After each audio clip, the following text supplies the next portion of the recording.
같이 한 마음으로 요나서 3장 1절 말씀 같이 합독해 보도록 하겠습니다. 여호와의 말씀이 두 번째로 요나에게 임하니라 이르시되. 아멘. 우리가 밤새 비가 내리거나 아니면 거친 폭풍우가 치고 나면 그 다음날 언제 그런 일이 있었냐는 듯이 여러분 이 해가 떠오르고 아무렇지도 않게 여러분 구름이 둥실둥실 떠가는 모습을 보게 되면은 참 어떤 면에서 여러분 어제 이렇게 시끄럽게 하늘이 마치 찢어진 것처럼 이렇게 폭우가 쏟아졌었는데 이렇게 천둥 번개 쳤었는데 아무렇지 않은 것이 고요한 모습을 여러분들은 좀 느낄 때가 있을 겁니다. 오늘 본문 말씀은 그렇습니다. 마치 그전에 아무 일도 없다는 듯이 3장 1절 말씀에 보면 여호와의 말씀이 두 번째로 요나에게 임하니라 이르시되, 마치 첫 번째 말씀이 임하였고 그 말씀 잘 수행되었고 그리고 두 번째 말씀이 다시 요나에게 임하였던 것처럼 여러분 오늘 3장 1절 말씀 너무 평온합니다. 그리고 너무 아무렇지도 않게 3장 1절 말씀 시작이 됩니다. 그럼 우리는 알고 있습니다. 3장 1절 말씀 전에 2장에 어떤 사건이 있었습니까? 1장에 어떤 사건이 있었습니까? 여러분 거친 풍랑이었었죠. 요나가 불순종합니다. 알면서도 주님 앞에 대적을 합니다. 하나님께서는 요나에게 이렇게 명령하셨어요. 요나야, 니느웨를 가서 심판이 있음을 전파하여라. 그런데 요나는 가기가 싫은 겁니다. 그래서 니느웨로 가는 배를 타는 것이 아니라 다시스로 가는 배를 타버리고 갑니다. 큰 풍랑이 칩니다. 하나님께서는 요나를 그 풍랑 가운데 던지십니다. 하나님이 요나를 던지시고 그를 버리기 위해서 던지신 것이 아니라 회개하게 하기 위하여서 하나님이 요나를 던지셨습니다. 그래서 큰 물고기를 준비하셨죠. 그리고 그 물고기가 요나를 삼켜버립니다. 그 요나는 그 물고기 뱃속에 들어가서 3일간 뜨겁게 하나님께 회개를 하기 시작합니다. 그리고 오늘 본문 말씀의 시작이 되는 것입니다. 그래서 요나서 2장 말씀의 1절 말씀에 보면 이렇게 되어 있습니다. 요나가 물고기 뱃속에서 그의 하나님 여호와께 기도하여라고 그랬습니다. 물고기 뱃속에서 기도하기 시작합니다. 회개하기 시작합니다. 주님 잘못했습니다. 다시는 하지 않겠습니다. 불순종하지 않겠습니다. 하나님 앞에 도망치지 않겠습니다. 그리고 하나님의 말씀에 순종하겠습니다 라고 결단을 합니다. 다시 사명의 길을 가겠습니다. 결단을 합니다. 이렇게 회개하고 결단했을 때 하나님 다 때가 되자 회개가 되었음을 우리 하나님께서는 다 아시고 2장 10절 말씀입니다. 같이 읽도록 하겠습니다. 같이 읽겠습니다. 여호와께서 그 물고기에게 말씀하시매 요나를 육지에 토하니라. 그리고 요나서 3장 1절 말씀이 시작이 되는 겁니다. 여호와의 말씀이 두 번째로 요나에게 임하니라 이르시되. 회개하면 하나님께서는 우리의 과거를 묻지도 않습니다. 우리가 이렇게 큰 잘못했다고 큰 풍랑을 치듯이 하나님께서 무섭게 요나를 다루셨죠. 요나를 던져버리시지 않았습니까? 그런데도 하나님께서는요, 회개하고 나면은 언제 그랬냐는 듯이 하나님은 다시 아무렇지도 않은 듯이 우리를 대하고 있음을 꼭 기억하시길 바라겠습니다. 우리 지금 우리의 과거를 연연하지 않습니다. 우리 과거를 묻지도 않습니다. 회개하고 나면 우리 주께서 마치 그 죄가 언제 그런 죄가 지었었는지 기억도 못 하시는 것처럼 정말 아무렇지도 않게 우리를 대하고 있다라는 것입니다. 맞습니다. 회개하면 하나님은 여러분 어떤 주홍 같은 죄를 할지라도 진홍 같은 죄를 할지라도 하나님은 다 여러분 잊어버리십니다. 다 버리신다는 것입니다. 그래서 이사야서 말씀에 보면 이렇게 되어 있습니다. 이사야서 1장 18절 말씀부터 19절 말씀께서 여호와께서 말씀하시되 오라 우리가 서로 변론해보자. 너희 죄가 주홍 같을지라도 눈과 같이 지어질 것이요. 믿으십니까? 어떻게 주홍이 눈처럼 하얘질 수 있겠습니까? 그러나 예수 그리스도 안에서는 십자가 안에서는 오늘 본문의 말씀 보십시오. 2장의 말씀을 읽고 1장의 말씀 읽고 3장 말씀의 1절만 읽어보십시오. 어떻습니까? 아무렇지도 않게 마치 요나는 미션을 잘 수행하고 그냥 다시 여호와께서 요나에게 두 번째 말씀을 이르시니라 라고 하는 것처럼 아무렇지도 않게 하나님은 우리를 대하신다는 겁니다. 여전히 나는 죄가 있고 여전히 나는 죄에 대한 기억이 있지만 하나님은 나에 대한 죄의 기억은 없습니다. 나는 죄에 대한 기억이 있어요. 그러나 하나님은 내 죄에 대한 기억이 없으시고 다 씻어주신다는 겁니다. 이것이 십자가의 사건이라는 것입니다. 오늘 하나님께서는 요나에게 두 번째로 말씀하십니다. 요나야 2절 말씀에 보면 일어나서 저 큰 성읍 니느웨로 가서 내가 내게 명한 바를 그들에게 선포하라 하신지라 말합니다. 다시 그에게 사명을 줍니다. 첫 번째 그에게 줬을 때는 그는 불순종해서 다시스로 도망가 버립니다. 근데 하나님께서는 한 번 기회를 놓쳤다 해서 영원히 그에게 기회를 주시지 않는 것이 아니라 우리 하나님은 항상 세컨 찬스가 있습니다. 그게 우리 좋으신 하나님이십니다. 여러분이 때로는 믿음을 넘기지 못했던 어떤 분량이 있을 것입니다. 분명히 넘었어야 되는 건데, 이건 감당했어야 되는 것인데 감당하지 못했던 것이 있었겠죠. 그 감당하지 못한 것 주님께서는요 다시 주십니다. 이제 너 감당할 수 있단다. 이제 너 순종할 수 있단다. 이 부분을 너는 뛰어넘을 수 있단다. 올 한해는 작년에 감당하지 못한 부분이 있었다면 올 한해는 충분히 감당하고 뛰어넘으시기 바라겠습니다. 올해는 어떤 것도 환경에 제한받지 마시고, 여러분 마음이 좀 상하다 해서 여러분 제한받지 마시고, 여러분 마음을 뛰어넘어서, 생각을 뛰어넘어서 순종으로 가셔서 모든 상을 정복하시기 바라겠습니다. 요나의 마음에는 니느웨, 아수르죠. 아수르의 수도가 니느웨이기 때문에 아수르란 나라에 대해서 원수 같은 마음이 있었어요. 미운 마음이 있었습니다.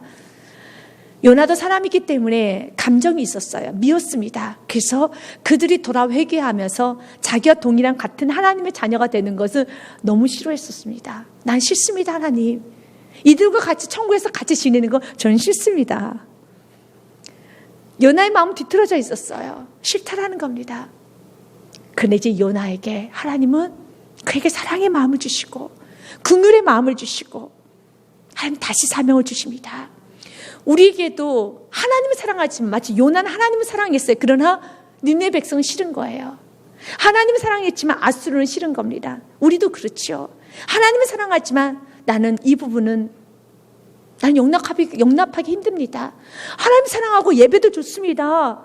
저 주님을 위해서 충성하고도 싶습니다. 나 생명도 내놓을 수 있습니다. 그러나 하나님, 내가 저 영혼을 섬기는 건, 내가 저 영혼과 같이 내가 지내는 건 너무 싫습니다. 우리 주님께서는 올 한해 하나님을 사랑하지만 요나처럼, 또 하나님을 위해서 생명도 내놓겠다고 고백도 하지만 요나처럼, 또 하나님을 위해서 충성을 하기도 다짐도 하지만 요나처럼, 그러나 이 부분을 하기 싫어서 그것이 도망가는 부분이 있다면 우리 주님께서 다시 은혜로 감당할 수 있도록 기회를 주실 때 즐거이 감당해 보십시오. 여러분 생각을 버리시고, 여러분의 고집을 버리시고, 여러분 안에 있는 높아진 마음을 다 버리시고 한번 아버지의 마음이 우리의 마음이 되어서 순종으로만 가봅시다. 이건 치료돼야 될 마음이에요. 요나가 그런 마음 가지고 살면 안 되는 겁니다. 치료돼야 될 마음입니다. 요나의 마음을 하나님은 하나씩 하나씩 치료해 주시죠. 그러면서 그에게 다시 사명을 주시는 겁니다. 요나야, 저 큰 성읍 니느웨로 가서 내가 내게 명한 바를 그들에게 선포하라 라고 말합니다. 여기서 저 큰 성읍이라는 것은 그 당시에 에루살렘보다, 남유다의 에루살렘보다는 북이스라엘 사마리아가 좀 더 컸었고, 사마리아하고 이 니느웨하고 비교해 보면 비교가 안 될 정도로 훨씬 더 니느웨는 큰 성읍인 것입니다. 4장 11절 말씀에 구체적으로 이렇게 나와 있습니다. 요나서 4장 11절 말씀에 하물며 이 큰 성읍 니느웨는 좌우를 분별하지 못하는 자가 12만 명이요. 이 좌우를 분별하지 못한다는 것은 7세 이하를 말합니다. 그러니까 7세 이하는 전체 인구의 5분의 1, 6분의 1 정도를 차지한다고 합니다. 그러면은 12만 명이라고 그랬습니다. 그러면 사마리아는 4만밖에 안 됩니다. 4만밖에 안 돼요. 북이스라엘이 가장 큰, 남유다보다 북이스라엘이 훨씬 더 큽니다. 북이스라엘 수도인 사마리아도 여러분 4만입니다. 그런데 여기 니느웨는 아기들만, 7세 이하 아이들만 12만 명입니다. 어떻습니까? 더 많은 영혼들이 있다라는 거예요. 좌우를 분별하지 못한 자가 12만 명이요. 가축도 많이 있나니 내가 어찌 아끼지 아니하겠느냐 하시니라. 아멘. 아끼십니다. 하나님은 영혼들을 아끼십니다. 하나님 그래서 저와 여러분 구원하신 것입니다. 하늘 보좌에서 계시다가 우리를 아끼셨어. 우리를 사랑하셨어. 하늘 보좌를 버리시고 이 땅에 내려오신 것입니다. 왜 하늘 보좌를 버리시고 이 미천한 우리들, 마치 요나가 보기에 저 아수르, 저 오랑캐 같은 저 몹쓸 인간들을 위해서 어떻게 이렇게 구원을 베푸십니까? 라고 말하는 것처럼 천사들도 하나님께 이렇게 말할 겁니다. 하나님, 저 무식하고 저 교만한 인간들을 무엇하려고 구원하시려고 세상에 하늘 보좌를 버리시고 이 땅에 내려오실 수가 있겠습니까? 천사들은 우리가 구원받는 거 싫어해요. 그건 성경에 기록되어 있지 않습니다. 저는 개인적으로 그런 생각을 해봅니다. 천사는 싫어할 것 같아요. 그러나 천사는 하나님의 수종드는 자기 때문에 하나님께서 원하시는 일이라면 천사는 그대로 순종하죠. 그런 천사가 보기에 하나님께 너무 인간이 교만하고 거만하고 그러니 천사도 싫겠다는 마음이 들지 않겠습니까? 근데 하나님께서 하늘 보좌를 버리시고 내려가신다니 얼마나 천사들이 여러분 슬프겠어요. 정말 슬프죠. 해도 웁니다. 여러분 모든 산천 초목도 다 울어요. 우리를 구원하시기 위해서 모든 대가를 치시는 이 땅에 오신 예수 그리스도의 모습을 보면 해도 빛을 잃어버립니다. 오늘 너무 기분 나쁘다 해도 빛을 잃어버려요. 초목도 고개를 다 숙입니다. 웁니다. 그럼 이렇게 이 일을 왜 하십니까? 오늘 말씀의 답이에요. 내가 어찌 아끼지 아니하겠느냐. 우리 주님은 우리를 아끼십니다. 우리의 영혼을 아끼십니다. 나를 아끼셨기 때문에 이 땅에 오셔서 나를 구원하신 것처럼 나만 아끼신 것이 아니라 사랑하는 여러분 기억하십시오. 저 영혼도 아끼세요. 저렇게 요나가 보기에는 좀 모자라 보이고 몹쓸게 보이는 저 사람도 하나님은 아끼신다는 겁니다. 하나님 아끼지 아니하신 분이 없습니다. 그래서 우리가 예레미야 예가 말씀에 보면은 3장 31절과 33절 말씀까지 보면 귀한 말씀이 있습니다. 이는 주께서 영원하도록 버리지 아니할 것이며 아멘. 버리지 않았습니다. 32절 말씀도 같이 읽습니다. 그가 비록 근심하게 하시나 그의 풍부한 인자하심에 따라 긍휼히 여기심을 것입니다. 아멘. 근심하죠. 인간이 죄를 저지르고 인간이 교만하며 인간이 거만한데 하나님의 근심이 한가득입니다. 또한 거부까지도 합니다. 그럼에도 불구하고 그의 풍부한 인자심에 따라 오늘도 긍휼을 베풀어 주십니다. 오늘도 우리 지금 긍휼이 다가오십니다.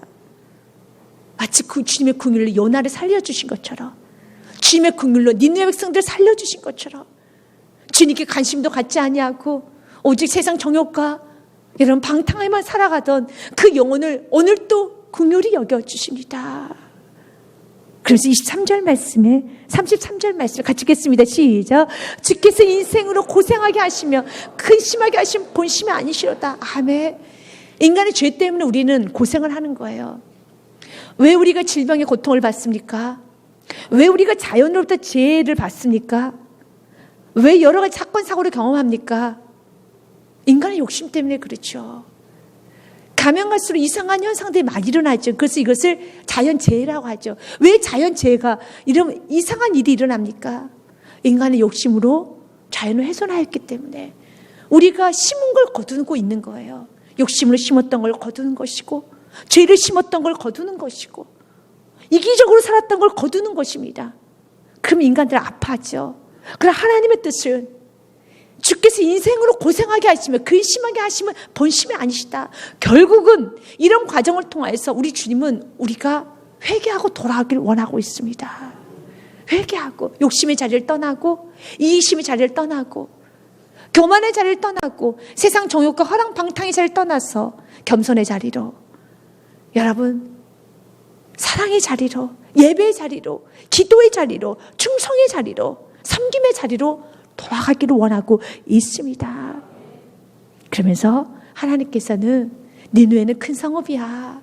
가서 그들에게 선포하라. 뭘 선포해야 됩니까? 심판을 선포해야 되죠. 3절 말씀에 되어 있습니다. 같이 읽겠습니다. 시작. 요나가 여호와의 말씀대로 일어나서 니느웨로 가니라. 니느웨는 사흘 동안 걸을 만큼 하나님 앞에서 큰 성읍이라. 아멘. 순종은 말씀대로 움직이는 게 순종입니다. 과거 요나는 말씀대로 움직이지 않았습니다. 니느웨로 가라 했더니 세상에 다시스로 가버립니다. 기도하라 했더니 기도하지 않습니다. 예배하라고 권면했더니 예배하지 않습니다. 지금은 겸손하게 살아야 될 때입니다. 겸손해야 될 때입니다. 라고 권했는데 겸손하지는 않습니다. 귀 둥으로 듣습니다. 권면의 말을 한 귀로 듣고 한 귀로 흘려버리고 귀 둥으로 듣습니다. 듣지를 않아요. 그래서 순종은 듣는 겁니다. 요나가 왜 이렇게 바뀌었습니까? 우리 요나가 달라졌어요. 왜 달라졌을까요? 여러분, 풍랑 속에 들어가서 나왔더니 물고기 뱃속에 한번 들어갔다 나왔더니 이렇게 달라졌어요. 그래서 고난이라는 걸 주시는데 올 한 해는 좋아요. 여러분이 풍랑 속에 들어가고 나와야지만 이렇게 달라지는 것이 아니라 물고기 뱃속에 한번 들어갔다 나와야지만 달라지는 것이 아니라 오늘 이렇게 말씀을 통해서 날마다 달라지고 날마다 거듭나고 날마다 성화되어가는 축복이 있으길 바라겠습니다. 욥기서 5장 17절 말씀에 주님은 이렇게 말을 합니다. 같이 읽겠습니다. 시작. 볼지어다 하나님께 징계받는 자에게는 복이 있나니 그런즉 너는 전능자의 징계를 업신여기지 말지니라. 아멘. 징계를 받는 건 복이 있습니다. 때로는 우리 주님께서는 좀 징계를 하십니다. 때로는 우리의 발을 좀 묶으실 때도 있고 우리에게 조금 마음이 좀 상한 환경이 좀 주어질 때도 있어요. 그러나 우리가 좀 기억해야 될 것은 하나님 보시기에는 징계예요. 그런데 인간은 여러분 아주 이상한 특징이 있다고 그랬죠. 그것은 장점이기도 하고 단점이기도 한다고 하지 않았습니까? 무엇입니까? 적응 능력이 너무 빨라요. 하나님 보신 징계인데 그 징계조차도 잘 이겨가서 아무렇지도 않게 살아가는 거예요. 난 너에게 징계를 줬는데 이건 아픈 일을 줬는데 아프면 울면서 회개하며 철저히 돌아와야 되는데 아픈 일을 줬는데도 아픔으로 느끼지를 않는다는 거예요. 올해는 우리 모두가 날마다 말씀을 통해서도 강력하게 아픔을 느껴서 통해 자복할 수밖에 없는 은혜가 임하고 매 순간순간마다 하나님의 관여하심구나. 하나님께서 내가 좀 흐트러져서 다시 좀 예배를 좀 추스리라는 뜻이구나. 이렇게 매 순간순간마다 느낄 수 있는 감각이 살아있을 수 있는 은혜가 있으시길 바라겠습니다. 오늘 요나에게 하나님은 말씀하십니다. 그 말씀 그대로 일어나서 니느웨로 가니라. 니느웨는 사흘 동안 걸을 만큼 하나님 앞에 큰 성읍이더라. 순종합니다. 이제는 요나는 뒷걸음질치도 도망가지도 불순종하지도 않습니다. 순종만 합니다. 그리고 말씀대로 그가 전하기 시작합니다. 4절 말씀에 보면 요나가 그 성읍에 들어가서 하루 동안 다니며 외쳐 이르되 40일이 지나면 니느웨가 무너지라 하였더니 그 말씀을 그대로 전합니다. 그때 그 말씀을 들었던 니느웨 백성들이 5절, 6절, 7절, 8절, 9절 말씀까지가 바로 니느웨 백성들의 변화되어가는 모습, 회개의 장면이 기록되어 있습니다. 먼저 5절부터 읽겠습니다. 같이 읽겠습니다. 시작. 니느웨 사람들이 하나님을 믿고 금식을 선포하고 높고 낮은 자를 막론하고 굵은 베옷을 입은지라. 아멘. 여러분, 심판이 있을 것입니다라는 메시지를 전하자 니느웨 사람들이 하나님을 믿었어요. 그리고 금식을 선포하며 높은 자나 낮은 자를 막론하고 굵은 베옷을 입었다는 것은 자기 자신이 잘못했습니다. 자신은 정말 지푸라기 같은 자입니다. 철저하게 자기 자신 낮출 때 베옷을 입어요. 화려한 의복을 다 벗고 평상복을 다 벗고 베옷을 입고 나는 죄인입니다. 나는 천한 자입니다. 나는 추한 자입니다. 나는 죄가 있는 자입니다. 이러면 구원받아요. 이렇게 회개하면 구원받는 것입니다. 6절 말씀에 보면 어느까지 회개를 하느냐면 그 일이 느네 왕에게 들림에 왕이 보좌에서 일어나 왕복을 벗어요. 이래서 구원받은 거예요.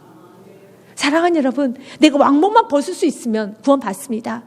그래서 왕복은 내가 왕이란 타이틀을, 왕이란 명예, 또한 왕이란 안락, 이 모든 것이죠. 그러나 그 왕복을 벗어요. 내가 누릴 수 있는 여러분 명함, 또한 직함, 물질, 안락, 지금까지 내가 누렸던 것이 잘못됐다라면, 회개해야 된다라면 그 모든 걸 벗어요. 그리고 무엇을 입습니까? 베옷을 입어요. 나는 죄인입니다. 나는 추한 자입니다. 나는 천한 자입니다. 왕복을 입고 무릎을 꿇는 것이 아니라 왕복부터 벗습니다. 요나가 전한 그 말 한마디에 니느웨 사람들은 이렇게 바뀌어져요. 세상에 이렇게 한마디 말에 변화되는 사람이 있어요? 있습니다. 사도 바울도 예수를 만나고 그가 가지고 있던 학문의 옷을 벗었고 명예의 옷을 벗었고 욕망의 옷을 벗었고 자기 자랑의 옷을 벗었고 세상 정의 옷을 다 벗고 예수 그리스도의 종이 되지 않았습니까? 맞습니다. 여러분도 예수 그리스도를 만나고 난 후에는 우리도 왕복을 벗죠. 이제는 우리는 구속한 예수 그리스도만 보이게 되죠. 이게 왕복을 벗는 거예요. 이것이 회개입니다. 회개는 왕복부터 벗어야 되는 겁니다. 지금까지 내가 살았던 모든 삶을 다 제로로 만드는 겁니다. 여기서 덧대는 게 아니라 그래도 이거는 괜찮은데 이 부분만 고쳐야 되는 거 아닙니다.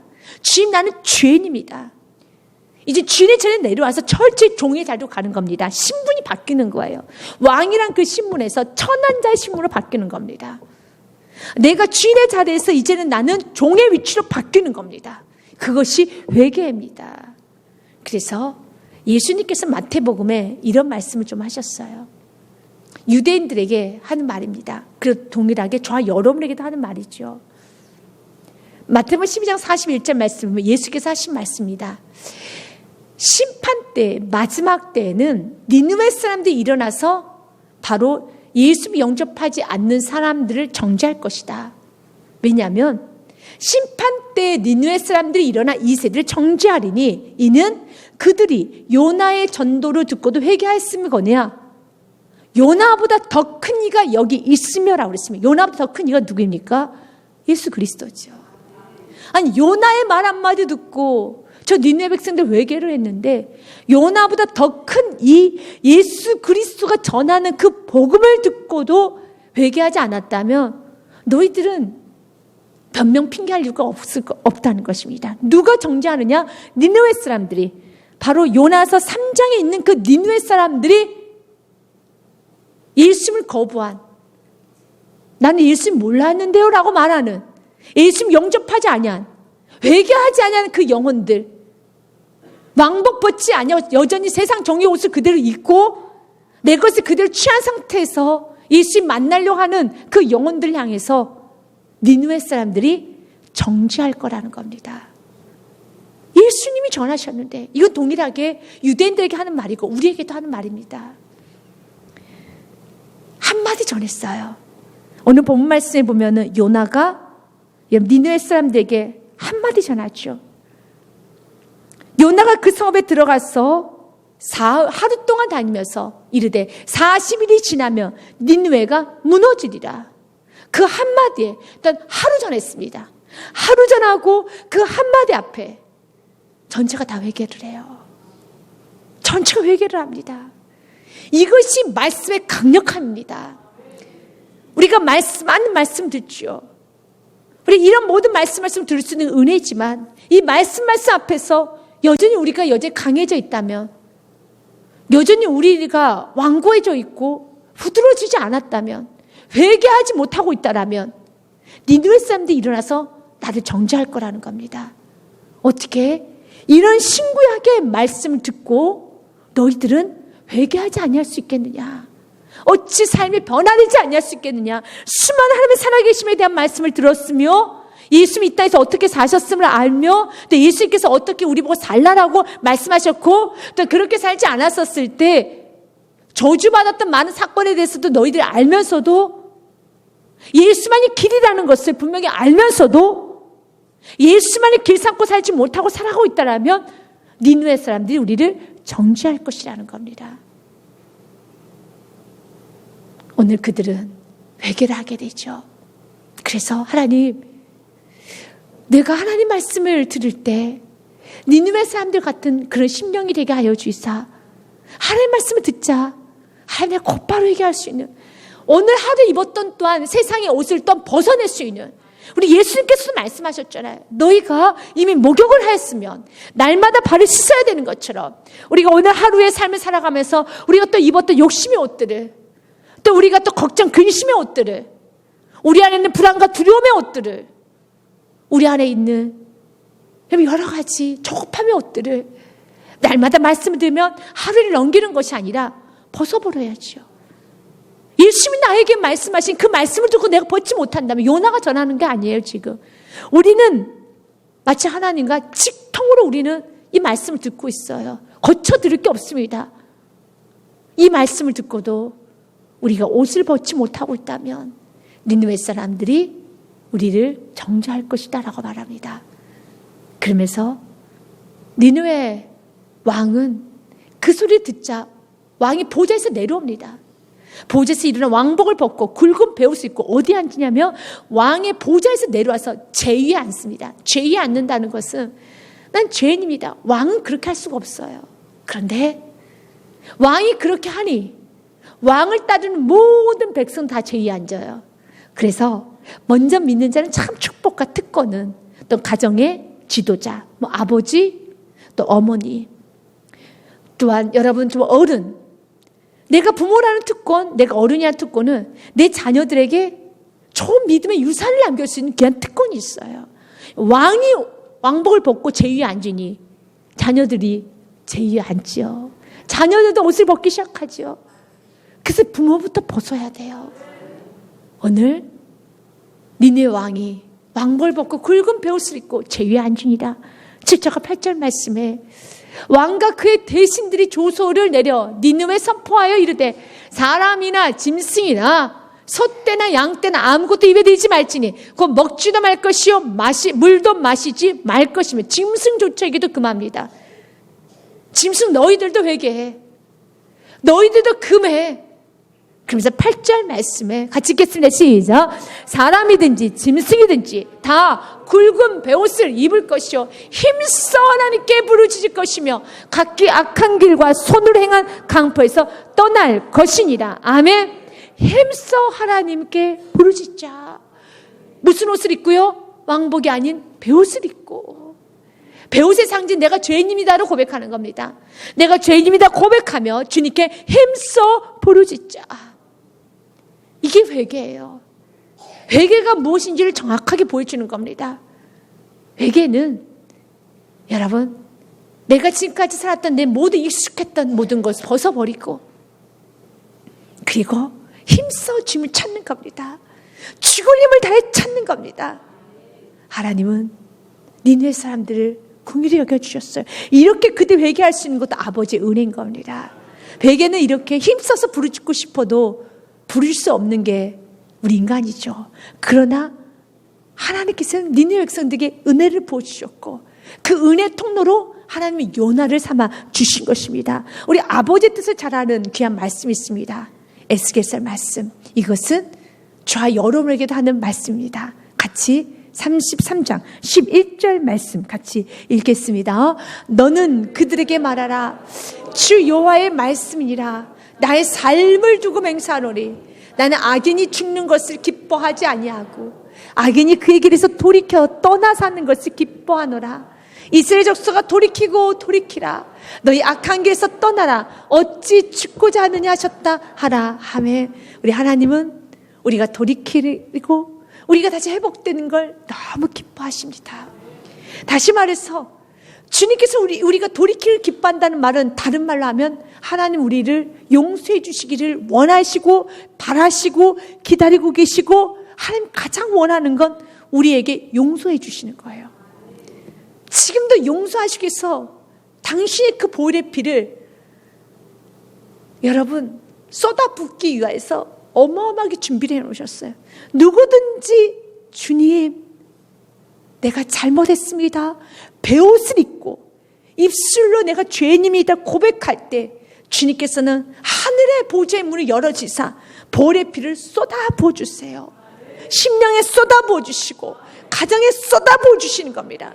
우리 가정이 지금까지 잘못 살았습니다. 내가 자녀를 잘못 키웠습니다. 지금 왕이에요. 왕인데 지금 내가 살았던 모든 왕의 자리를 내려놨던 것처럼 내가 지금까지 사업을 잘못했습니다. 내가 자녀를 잘못 키웠습니다. 내가 인생을 잘못 살았습니다. 라고 고백하면서 주 앞에 두 손 들고 나올 때 주님께서는 보혈의 피를 쏟아부어 주세요. 그리고 마치 한 번도 죄를 짓지 않은 사람인 것처럼 주님께서는 그 다음에 우리에게 요나에게 사명을 주신 것처럼 다시 사명의 길을 가도록 주께서 은혜를 부어주시는 겁니다. 중요한 것은 오늘 니네 왕처럼 내가 잘못 살았으면 잘못 살았다고 여러분 멋있게 인정하는 거예요. 돌이키는 겁니다. 힘써 부르짖는 것입니다. 베드로서 말씀에 보면 우리 하나님의 사랑에 대한 메시지가 에스겔서 동일한 말씀이죠. 동일한 비슷한 말씀입니다. 우리 지금 이렇게 말합니다. 사랑하는 자들아 죽기는 하루가 1000년 같고 1000년이 하루 같다는 이 한 가지를 잊지 말라. 주의 약속은 어떤 이들이 더디다고 생각하는 것 같이 더딘 것이 아니라 오직 주님께서는 너희를 대하여 오래 참으사 아무도 멸망하지 아니하고 다 모두 다 회개하게 이르기를 원하시느니라. 믿으십니까? 아멘. 하나님은 요나가 생각하기에는 니느웨 저 사람은 구원받는 게 요나 입장에서 보면 싫다 느껴지겠지만 하나님 입장에서 보면은 하나님 모두 다 구원받는 게 아버지의 뜻입니다. 여러분도 여러분을 사랑하지만 객관적으로 보면은 너무 지나치게 범죄를 하고 있는 사랑하는 사람도 있지 않겠습니까? 여러분들이 내 배 아파서 나와서 좋지만, 나야 사랑하지만, 내가 좀 객관적으로 보면, 야, 너무 좀 지나치다. 나는 어떻게 버텨가겠지만, 좀 지나치다는 사랑하는 사람도 있을 겁니다. 요나는 니느웨 사람이 싫은 거예요. 지나쳤어요. 그들의 악이 지나쳤고 그들의 교만이 지나쳤고 그들의 폭행과 폭언이 지나쳤어요. 그러나 하나님은 그 지나친 아수르 사람들도 하나님 다 회개하고 돌아가기를 원하고 있습니다. 하나님은 용서하지 못할 사람이 없어요. 어떤 사람이 보기에 나를 볼 때 저 사람은 좀 구원받기에는 너무 좀 못 살았어. 너무 좀 혼이 좀 많이 나야 돼. 이렇게 쉽게 회개하고 쉽게 회복되면 안 돼. 라고 생각되는 사람들이 있을 겁니다. 그러나 하나님은 우리가 쉽게 회개하고 쉽게 빠르게 회복되는 게 아버지의 뜻이에요. 마치 니느웨 사람들처럼. 내가 생각하기에는 저 사람은 좀 한 달이고 1년이고 한 기본 3년은 좀 혼 좀 나야 돼. 요나의 생각처럼. 그렇지만 하나님의 생각은 3년이 아닙니다. 오늘 듣고 회개하고 회복되기 원하고 행복하게 살기 원하고 오늘 살아나기를 원하고 있습니다. 이것이 아버지의 뜻입니다. 하나님 오늘 이 은혜는 동일하게 우리들에게도 부어져요. 내가 내 자신을 생각할 때 나는 좀 혼 좀 나야 돼 라고 하지만 하나님의 뜻은 여러분 혼나는 게 아버지의 뜻이 아닙니다. 오늘 회개하고 오늘 주의 앞에 나오고 오늘 모든 것이 회복돼서 오늘 살아나는 거, 오늘 모든 것이 다시 회복되는 거, 이것이 아버지의 뜻입니다. 여러분이 잘 아는 민수기 사건에 보면 21장 사건에 보면은 이스라엘 백성들 여러분들은 어떻게 생각합니까? 요나 같은 마음이 우리에게도 슬그머니 들어와서 야 이스라엘 백성들 해도 너무한다 라는 생각이 살짝 들 때가 있을 겁니다. 그러나 하나님은 이스라엘 백성들에게 긍휼을 여러분 끊지 않고 계속 베풀어 주십니다. 우리에게도 긍휼을 베풀어 주신 것처럼 주님께서 이런 말씀을 들으면서 나는 너가 회복되기를 오늘이라도 다시 살아나기를 우리 하나님 원하고 바라고 기도하고 계셔요. 하나님 원하시고 계십니다. 하나님께서 원하시는 건 우리가 오늘도 회복되는 것입니다. 모든 게 다 정상으로 돌아오는 것입니다. 그래서 하나님께서는 이렇게 말합니다. 그날도 불평하고 불만하면서 우회하라는 그 에돔 족속으로 인해서 우회하라는 그 말 때문에 마음이 상해버립니다.